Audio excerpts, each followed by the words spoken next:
ಮಗು, ನಿನ್ನ ಆಂತರಿಕ ಶಕ್ತಿ ಮತ್ತು ಶಾಂತಿ ಹಾಗೂ ಸಮಾಧಾನ ಹೊರಗಿನ ಪರಿಸ್ಥಿತಿಗಳು ಅಸ್ಥಿರವಾದರೂ ಒಳಗಿನಿಂದ ನೆಮ್ಮದಿ ಕಳೆದುಕೊಳ್ಳದೆ ಇರುವ ಸಾಮರ್ಥ್ಯ. ಉದಾಹರಣೆಗೆ, ಯಾರಾದರೂ ನಿಂದಿಸಿದರೆ ಅಥವಾ ಪರಿಸ್ಥಿತಿ ಕಷ್ಟವಾದರೂ ನೀವು ಕೋಪದಿಂದ ಪ್ರತಿಕ್ರಿಯಿಸುವುದಲ್ಲ, ಶಾಂತ ಮನಸ್ಸಿನಿಂದ ಪ್ರತಿಕ್ರಿಯಿಸು. ಜೀವನದಲ್ಲಿ ಪರೀಕ್ಷೆಗಳು ಬರುತ್ತವೆ. ಹಣದ ಕಷ್ಟ, ಸಂಬಂಧದ ತೊಂದರೆ, ಆರೋಗ್ಯ ಸಮಸ್ಯೆ. ಆದರೆ ನೀವು ಆಂತರಿಕ ಶಕ್ತಿಯಿಂದ ಬಲವಾಗಿದ್ದರೆ ಅವು ನಿಮ್ಮನ್ನು ತಡೆಯಲಾರವು. ಗಾಳಿ ಎಷ್ಟು ಬಿಸಿಯಾದರೂ, ಬೃಹತ್ ಮರ ಅಲುಗಾಡಿದರೂ ಬಿದ್ದು ಹೋಗುವುದಿಲ್ಲ.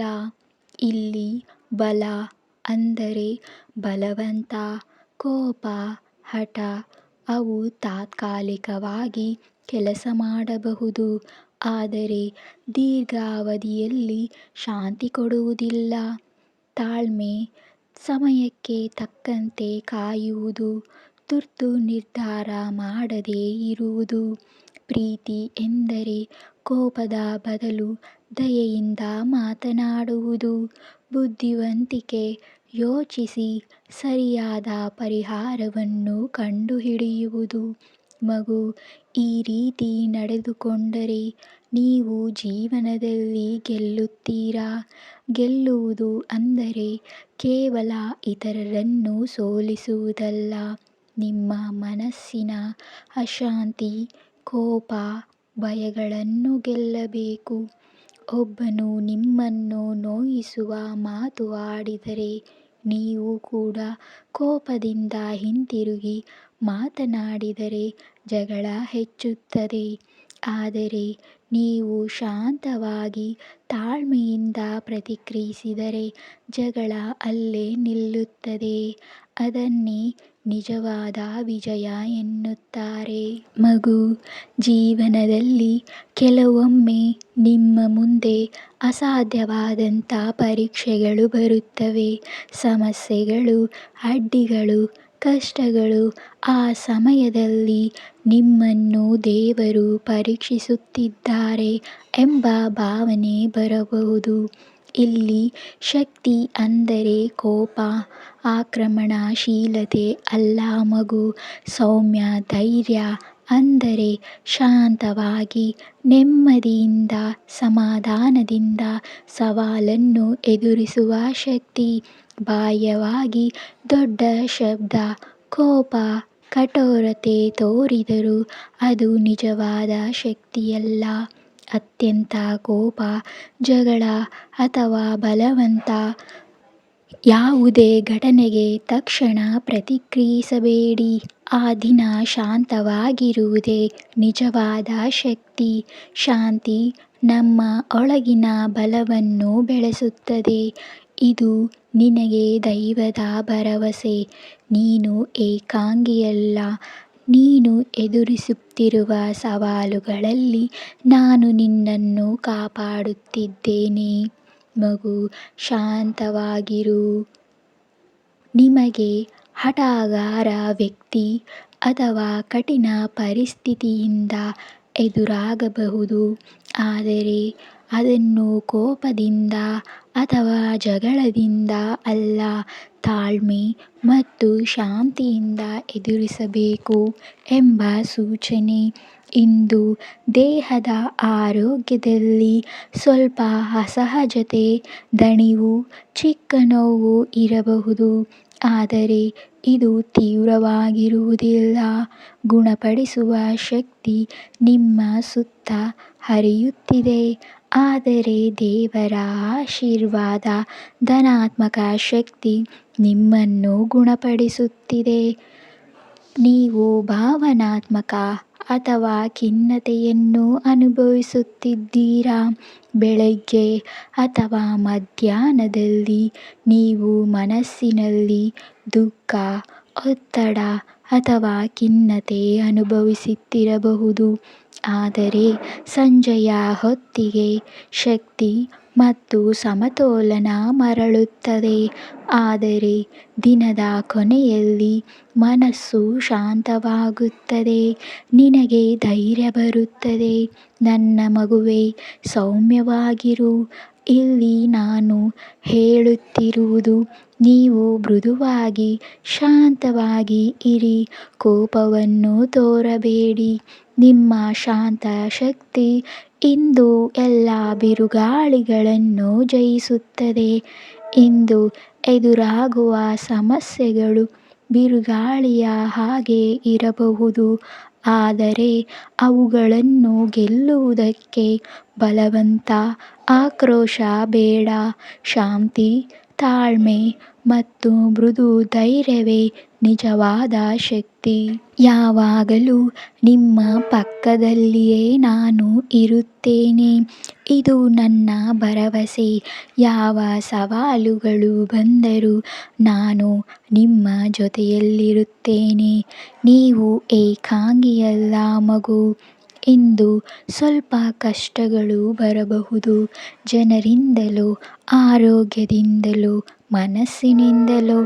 ಆದರೆ ಶಾಂತವಾಗಿದ್ದರೆ ದೇವರೇ ಕೃಪೆಯಿಂದ ಎಲ್ಲವನ್ನೂ ಸರಿಸುತ್ತಾನೆ. ನಿಮ್ಮೊಳಗಿನ ಶಾಂತಿ, ತಾಳ್ಮೆ, ಮೃದು ಧೈರ್ಯವೇ ನಿಮ್ಮ ವಿಜಯದ ಗುಟ್ಟು.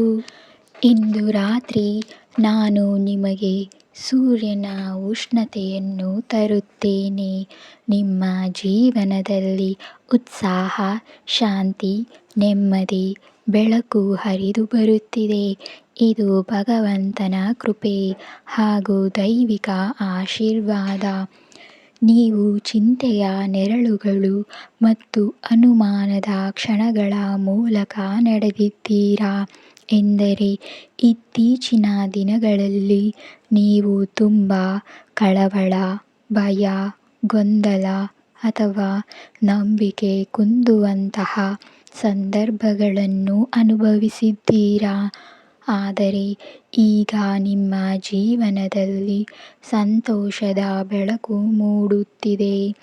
ಆ ಕಷ್ಟ, ಕತ್ತಲೆಯ ಹಾದಿಯ ನಂತರ ಹೊಸ ಅವಕಾಶಗಳು, ನೆಮ್ಮದಿ, ಸಂತೋಷ ಮತ್ತು ಆಶಾ ಕಿರಣಗಳು ನಿಮ್ಮ ಬದುಕಿಗೆ ಪ್ರವೇಶಿಸುತ್ತಿವೆ.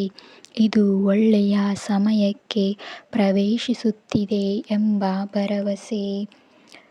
ಈ ರಾತ್ರಿ ನಿಮ್ಮ ಹೃದಯಕ್ಕೆ ಹಗುರತೆಯನ್ನು ತರುತ್ತದೆ. ಇವತ್ತು ರಾತ್ರಿ ನೀವು ಮನಸ್ಸಿನಲ್ಲಿ ಹಗುರ, ಶಾಂತಿ, ನೆಮ್ಮದಿಯನ್ನು ಅನುಭವಿಸುತ್ತೀರಾ.